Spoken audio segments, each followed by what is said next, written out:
Sebenarnya ini kan harus jujur ya. Jujur itu juga sebuah doa. Tetapnya pasangan hidup. Cepatlah menikah deh. Malu tahu sampai usia segini belum menikah. Waktu saya dengar dia saya santai, tapi tiba saya pulang beberapa menit itu akhirnya jadi teringat. Oh, di situ saya nangis dan terluka sebenarnya. Saya bisa menikmati itu. Harapan saya kalau menikah maka akan semakin meningkat lagi. Nah,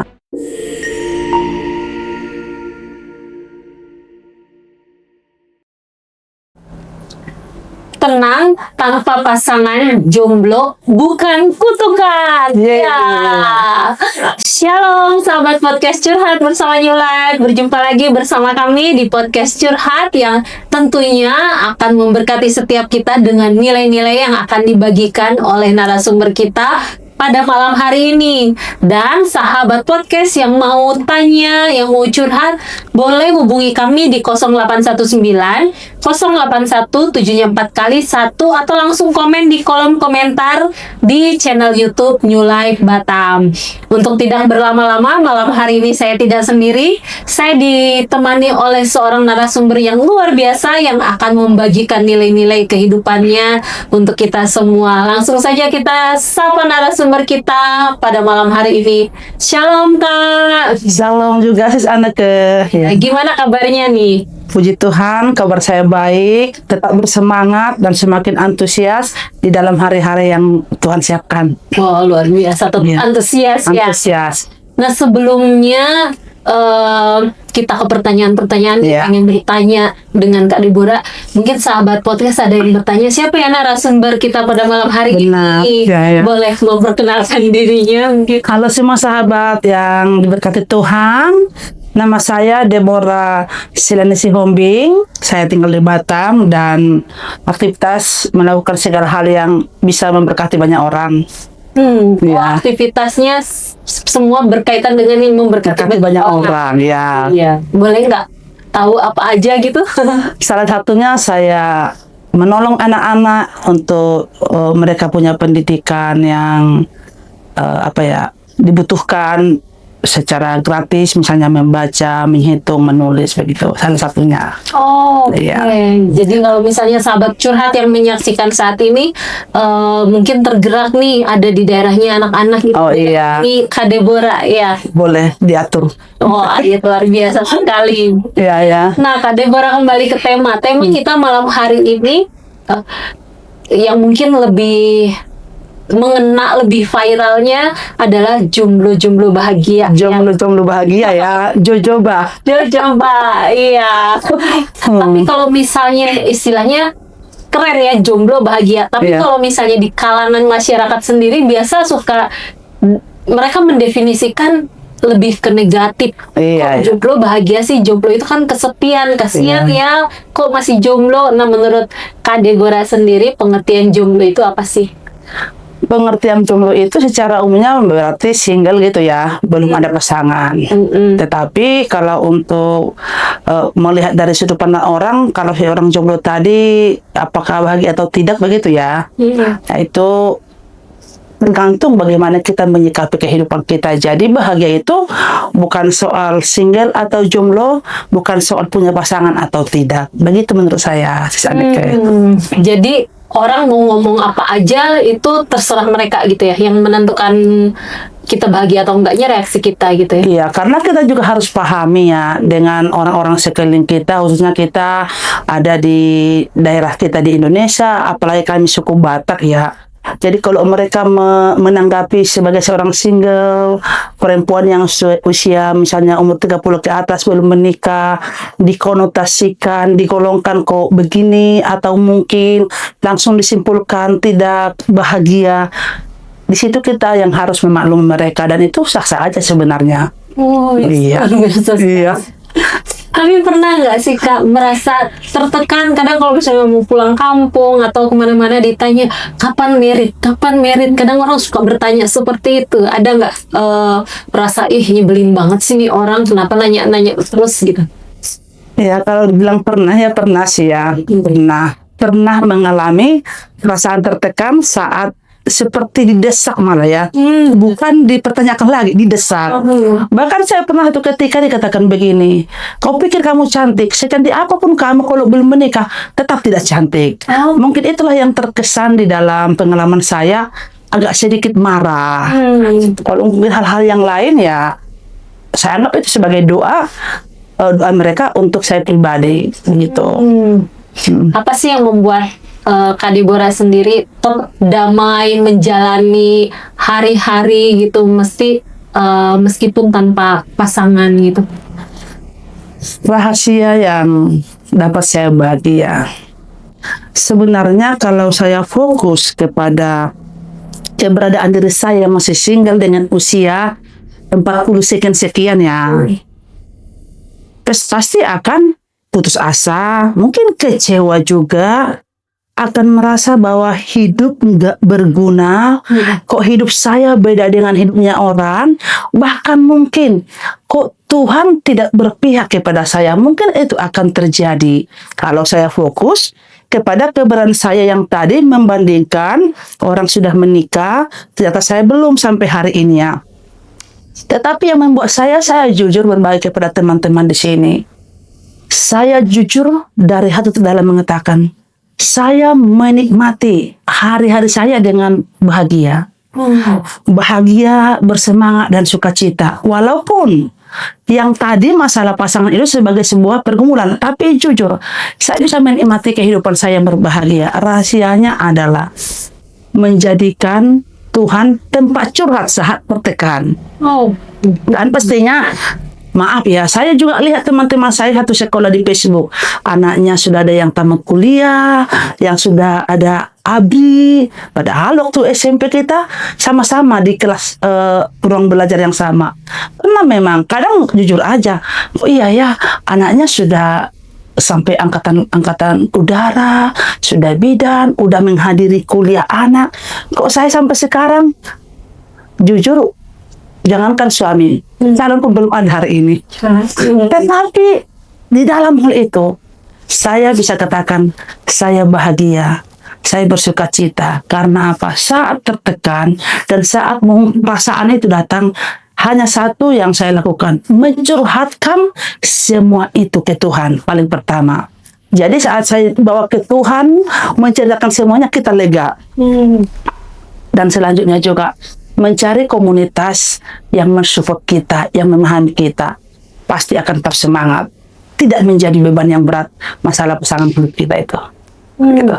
Ada hal yang menarik tadi, yang nomor 2 tadi, yang pertama kan curhat ke Tuhan. Iya. Yang kedua mencari komunitas yang tepat. Seberapa penting sih Kak komunitas itu mempengaruhi kehidupan kita? Komunitas itu sangat mempengaruhi kehidupan kita. Bisa dikatakan komunitas itu adalah bisa menjadi seperti kekuatan, sadar atau tidak, komunitas itu bisa menjadi kekuatan atau penggerak kehidupan kita dalam cara kita berpikir. Nah, setelah kita berpikir, maka kita akan bersikap. Jadi sangat perlu komunitas yang mendukung, mensupport kehidupan kita. Bagi saya itu hal yang perlu dipahami oleh semua orang, khususnya kita yang sedang bergumul tentang pasangan hidup. Cari komunitas yang membuat kita terus bertumbuh, terus enjoy, dan mereka adalah orang-orang yang mensupport hidup kita. Jadi perlu support dari komunitas. Iya. Kuat ya. Sangat perlu. Nah, kalau boleh tahu, di tahun 2026 ini kerinduan terbesar Kak Deborah sendiri apa sih Kak? Sebenarnya ini kan harus jujur ya. Jujur itu juga sebuah doa. Tetapnya pasangan hidup. Tetapi kalaupun saya mengungkapkan ini bukan sebuah beban yang berat yang sampai saya memang merasa tertekan, enggak juga. Ini sebuah permohonan ke Tuhan dengan hati yang merdeka, bukan hati yang tertekan. Jadi kalau ditanya tadi, yang pertama memang supaya 2026 ini Tuhan berikan pasangan hidup. Amin. Tetapi memang pasangan hidup yang saya harapkan itu tentunya pemberian Tuhan ya, adalah orang yang memajukan kehidupan saya, bahkan di dalam pelayanan, di dalam setiap aspek hidup. Jadi tidak sembarangan juga. Iya. Iya, jadi kerinduan saya tahun ini, Tuhan kabulkan doa, memberikan pasangan hidup, tetapi pasangan hidup yang memajukan hidup saya, menolong saya, menyelesaikan panggilan Tuhan, pekerjaan Tuhan. Kalau memang mungkin bukan untuk itu tujuannya, ya masih pertimbangan, jangan dulu lah. Berarti ada kata sepadanan, sevisi. Iya benar. Biasa kan kalau misalnya ada beberapa temen, aduh udah usia nih, ya udah deh yang mau oke, lanjut gitu, nggak cocok kan nanti bisa pisah. Tapi mungkin kalau untuk kita lihat dari segi untuk membawa kehidupan kita lebih maju lagi sih, Kak, ya. Nah, sebagai jomblo-jomblo bahagia nih. Jojoba ya, jojoba. Iya, jojoba. Tantangan terbesarnya sendiri apa sih, Kak, gitu? Misalnya di dalam pelayanan, di dalam aktivitas Kak Deborah sendiri pasti ada tantangannya dong, hidupnya kan mungkin namanya manusia pasti ada pergumulannya gitu. Ya, tantangan terbesarnya sebagai seorang jomblo gitu ya. Terkadang memang saya merasakan bahwa saya sangat butuh tuh pasangan hidup. Khususnya misalnya saya kan sebagai seorang hamba Tuhan, pelayan Tuhan. Terkadang ada sebuah pemikiran untuk mengerjakan ini. Tapi bagaimana caranya ya? Seperti apa pertimbangannya? Nah, disitulah saya kadang merasa butuh pasangan. Butuh orang yang untuk mengkomunikasikan, membantu saya untuk mengerjakan ide-ide di dalam pemikiran saya ini. Saya rasa tantangannya kira-kira itulah yang paling berat.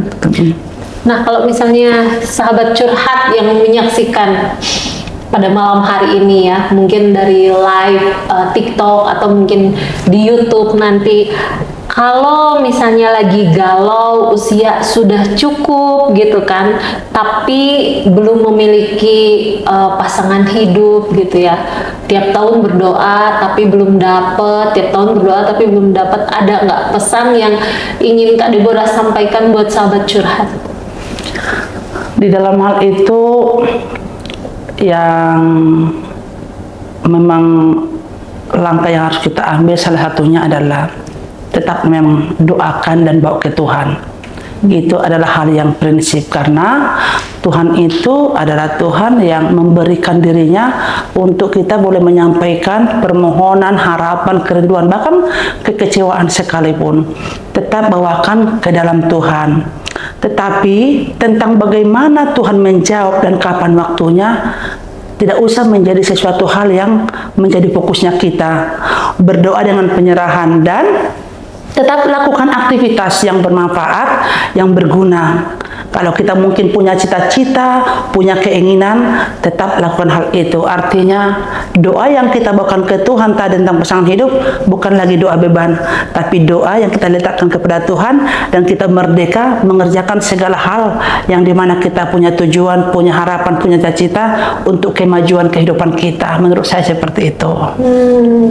Kalau misalnya sahabat curhat ada mungkin yang di posisi didesak oleh keluarga, ayo dong kapan nikah nih, ayo cepet nikah gitu.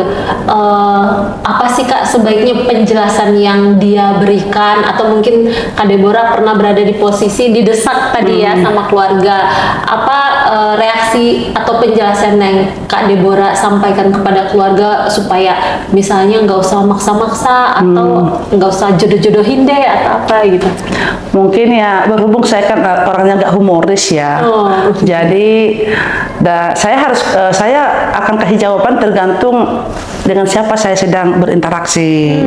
Tetapi pada umumnya saya buat itu sebagai candaan aja, karena memang ya bagi saya itu sesuatu hal yang pertanyaan biasa gitu kan. Paling saya bilang, ayolah cepat menikah, begini. Saya bilang, ya yang saya bilang, ya kencangkanlah doamu supaya langsung terkabul. Saya juga berdoa ini supaya langsung Tuhan kabulkan. Kencangkan dari situ, pasti akan terjadi ya. Santai aja jawabnya gitu. Santai aja. Santai aja. Karena mungkin saya tidak terlalu membuat itu sebagai tekanan kali ya itu. Tapi pernah marah nggak sih Kak Deborah ini? Kan humoris nih Kak. Iya, kalau pernah marah bahkan nangis juga pernah. Nah, Pernah satu ketika saya pulang dari sebuah acara masalah perjodohan tadi tuh. Jadi ada seorang teman hamba Tuhan. Saya tahu itu adalah bentuk perhatian kasih sayangnya kepada saya. Tapi dia bilang gini, cepatlah menikah deh. Malu tahu sampai usia segini belum menikah. Waktu saya dengar dia saya santai, tapi tiba saya pulang beberapa menit itu akhirnya jadi teringat. Oh, di situ saya nangis dan terluka sebenarnya. Tetapi itu tadi, semua itu dibawa ke Tuhan sehingga lukanya, kecewanya nggak lama-lama. Cepat untuk merdeka gitu. Iya. Kalau misalnya sahabat curhat nih, ya tentu berdoa terus ya untuk pasangan hidup. Ada nggak sih kata-kata hari ini yang mau Kak Deborah sampaikan untuk sahabat curhat? Atau mungkin quotes of the day nih dari Kak Deborah untuk jomblo-jomblo bahagia yang menyaksikan. Kepada sahabat curhat yang saya kasihi, kata-kata hari ini, terlalu sayang hari-hari hidup kita tanpa bahagia. Jadi tidak usah jadikan satu single menjadi penderitaan. Sebab tujuan hidup kita bukan soal status menikah atau tidak, tetapi soal apakah engkau bahagia atau tidak dalam menjalani kehidupan. Dan status single bukanlah aib atau kutukan, tetapi yang perlu kita tahu bagaimanapun keadaan kita, kita berharga di hadapan Tuhan. Maka tetapkan hatimu untuk terus mempercayakan semua itu kepada Tuhan. Bahkan biarkan Tuhan mengisi kekosongan hatimu. Dan penantian kita untuk pasangan hidup, biar Tuhan yang menentukan waktunya. Kesendirian kita bukanlah hukuman atau kutukan, tetapi soal waktu Tuhan, bagaimana Dia mengabulkan doa kita. Maka teruslah menanti dengan percaya setiap janji Tuhan. Jodoh bukan tujuan akhir, tetapi bagian daripada rencana indah Tuhan untuk kita semua. Maka biarkan jodoh kita diatur oleh Tuhan sesuai dengan waktunya.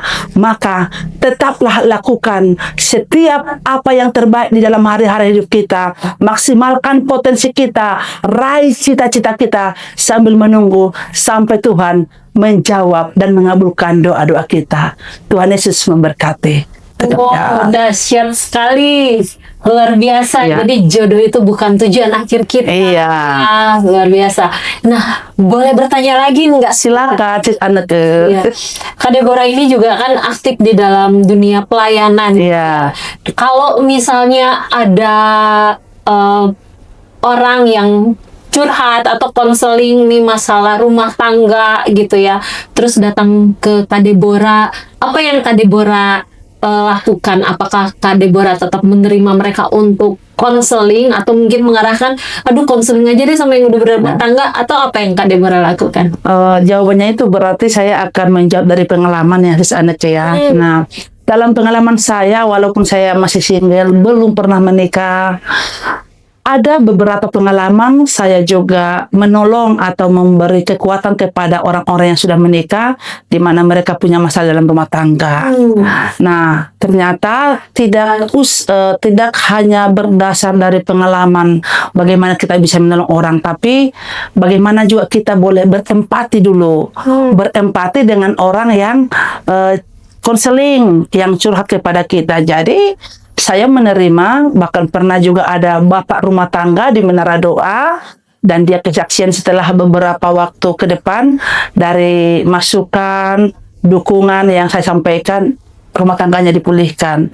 Jadi, kalaupun yang berumah tangga datang konseling, saya memulai dari mendengar, menempatkan diri saya untuk ada di posisi dia, lahirlah empati, dan tentu kita sebagai orang percaya pasti Tuhan akan mampukan kita untuk menolong dia. Jadi saya selalu welcome dengan setiap orang yang mau konseling, walaupun itu di dalam permasalahan keluarga. Gitu. Jadi tetap siapapun yang mau datang untuk curhat tetap welcome. Iya. Tapi Kak Deborah sendiri tadi kan 2026 pengen nikah nih. Pengen. Iya. Pernah nggak sih sampai saat ini ada orang yang bilang, oh kenapa kamu belum nikah sampai saat ini? Kecewa kah atau sakit hati atau pernah ada trauma kah dengan cinta di masa lalu gitu? Seperti itu gimana tuh? Kalau pernah kecewa, namanya kita menjalin hubungan, tentu kan ada mimpi-mimpi dan harapan ke depan. Betul. Ternyata tidak jadi kan, kecewa. Tetapi apakah gara-gara pernah kecewa sampai hari ini saya belum menikah? Tidak juga sih, tidak juga. Tetapi mungkin kalau jawaban sederhananya ya, mungkin lebih ke saya pribadi orang yang terlalu punya banyak pertimbangan. Jadi saat ada orang PDKT, maka satu hal yang saya lihat pertimbangan dengan karakternya, pola pikirnya, dan seperti apa nanti saya punya kehidupan saat menikah dengan orang ini. Jadi bukan karena trauma sih, cuman mungkin lebih banyak pertimbangan. Karena bagi saya dan harapan saya, dengan saya sekarang sendiri kan saya bisa dikatakan banyak pelayanan, memaksimalkan potensi. Bahkan saya dengan segala aktivitas pelayanan merasa hari-hari saya itu sangat berguna. Dan saya bahagia di dalam hal itu. Nah, jikalau saya masih sendiri begini, masih single, saya bisa menikmati itu. Harapan saya kalau menikah, maka akan semakin meningkat lagi. Nah, mungkin didasari dengan hal itu sehingga saat ada laki yang PDKT saya banyak pertimbangan. Jadi lebih ke pertimbangan sih, bukan trauma. Iya. Tapi kalau misalnya ada suara-suara yang mengatakan udah deh nggak usah pilih-pilih katanya gitu, gimana tuh? Kalau suara-suara itu bukan cuman ada, banyak sekali. Ya, apalagi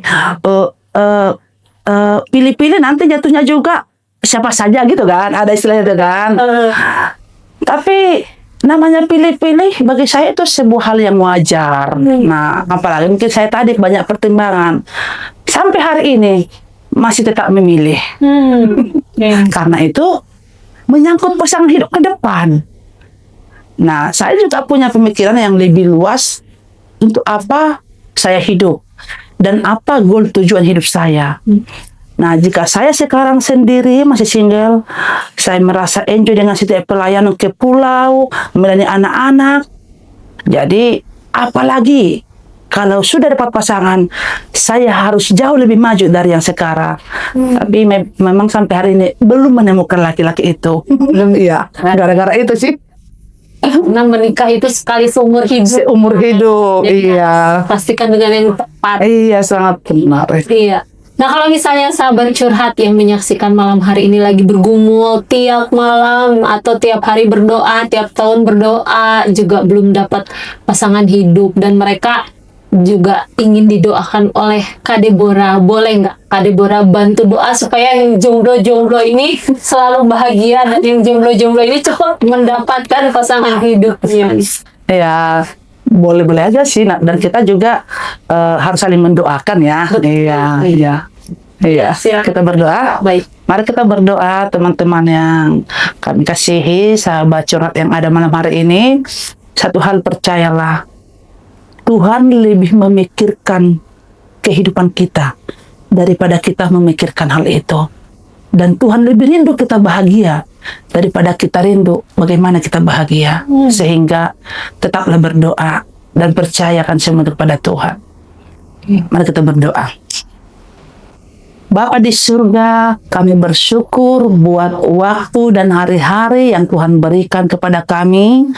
Baik kami yang ada di studio saat ini, bahkan sahabat-sahabat kami yang ada menyaksikan siaran ini, Tuhan. Kami percaya bahwa Tuhan juga meneguhkan hati mereka, khususnya sahabat-sahabat kami yang sedang bergumul, yang sedang berjuang, bahkan yang sedang tertekan mungkin di dalam menantikan pasangan hidup. Bapak, Engkau berbicara kepada mereka, menguatkan mereka, mengingatkan mereka bahwa mereka berharga dan dikasihi, bahwa Tuhan juga lebih memikirkan pasangan hidup mereka, pasangan hidup kami, melebihi kami memikirkannya. Maka kuatkanlah hati mereka, kuatkanlah hati kami, sehingga kami terus dalam pengharapan, bahkan terus bersuka cita dan terus bergairah untuk melakukan bagian kami dalam keseharian kami. Terima kasih Bapak, biarlah melalui podcast ini setiap anak-anak Tuhan, sahabat-sahabat curhat kami yang mendengar, mereka dikuatkan, diteguhkan, sehingga setiap beban mereka bukan lagi beban yang dipikul, tapi beban yang diserahkan di hadapan Tuhan, sehingga mereka melangkah dengan penuh kemerdekaan, dengan penuh sukacita, karena percaya kepada setiap janji Tuhan. Terima kasih Bapa, ini menjadi doa kami, maka kabulkanlah doa-doa kami. Tuhan berikan kami pasangan hidup terbaik dan kami menerimanya. Di dalam nama Tuhan Yesus Kristus kami berdoa, haleluya. Amin. Amin. Terima kasih banyak Kak Deborah. Terima kasih. Buat waktunya, buat nilai-nilainya. Sebenarnya masih banyak Ya. yang ingin ditanyakan, tapi berhubung keterbatasan waktu, jadi kami mengucapkan terima kasih Kak Deborah, dan kami juga Ya. mengucapkan terima kasih banyak pada sahabat curhat yang menyaksikan podcast curhat pada malam hari ini. Kami percaya nilai-nilai yang diberikan boleh membuat kehidupan kita terus semangat, menjadi lebih baik lagi dan lebih bermakna. Ya, sahabat curhat bersama New Life, saksikan terus podcast curhat bersama New Life setiap hari Kamis jam 7 malam hanya di channel YouTube New Life Batam. New Life. Live.